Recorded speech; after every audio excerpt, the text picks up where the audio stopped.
Let's look at some examples involving our sum to product or product to sum identities.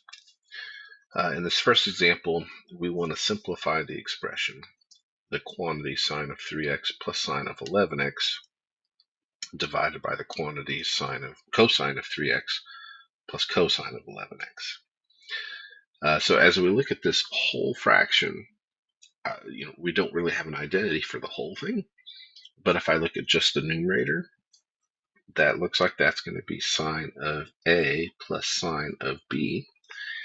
And if I look at the denominator, it's going to be a very similar thing. We have the cosine of A plus the cosine of B. So what do our identities look like? Those are a sum, and we want to convert it to a product. So I know the sine of A plus the sine of B has to equal 2 times the sine of A plus B over 2 times the cosine of A minus B over 2. And if we do that for the cosine, we have cosine of A plus the cosine of B. That has to equal 2 times the cosine of A plus B over 2 times the cosine of A minus B over 2. So we're going to use those two identities. So the sine of 3x plus the sine of 11x. In the numerator, we're going to have 2 times the sine.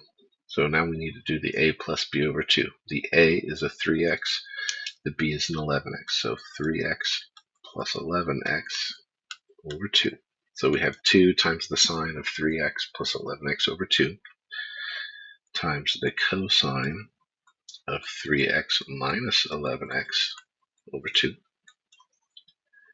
And all of that, we're going to do the same thing, but use the cosine version. So we're going to have 2 times the cosine of 3x plus 11x over 2 times the cosine of 3x minus 11x over 2. So let's simplify the fractions that are inside. So we're going to have, if we do a 3x plus an 11x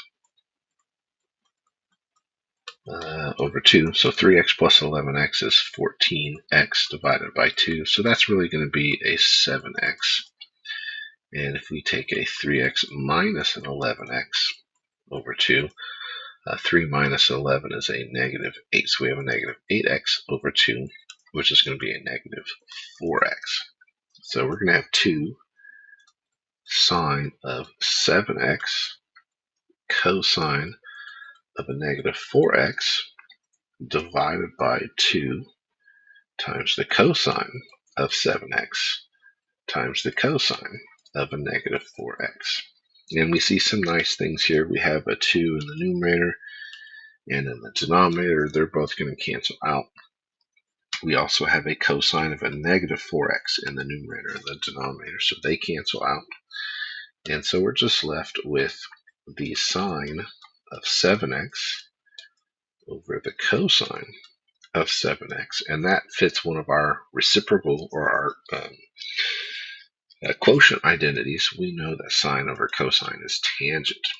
So our final answer here is going to be the tangent of 7x.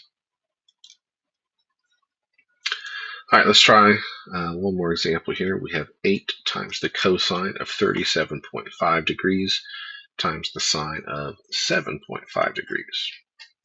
Now, when we see that 0.5 value, we might be tempted to think of half angle, which we could use a half angle identity here, and it would simplify out.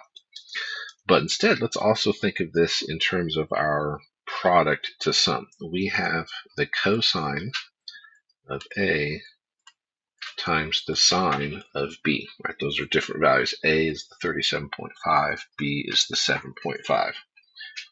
And so we know that the cosine of A times the sine of B is going to equal 1/2 times the quantity sine of A plus B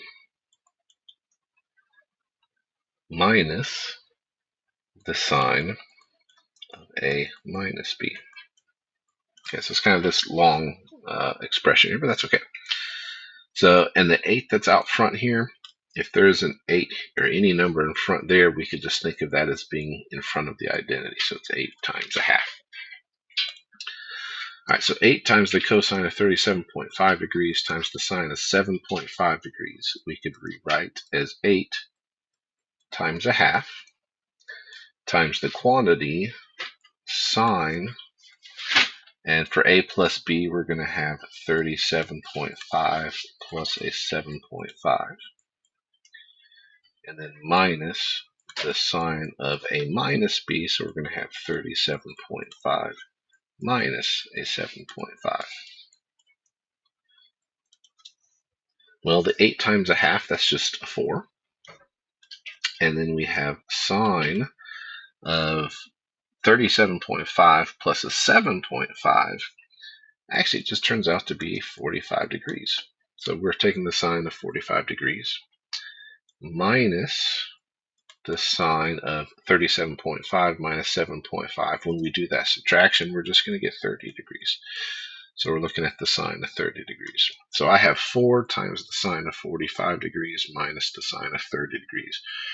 And those are both nice unit circle values. So we have 4 times a square root of 2 over 2, and then minus a 1/2. And I have to take that 4 and distribute it. So we're going to have 4 root 2 over 2 minus a 4 over 2. And those are going to simplify and reduce. So in both cases, the 4's and the 2's are going to reduce down a little bit. And so we're going to end up with a 2 root 2 minus a 2.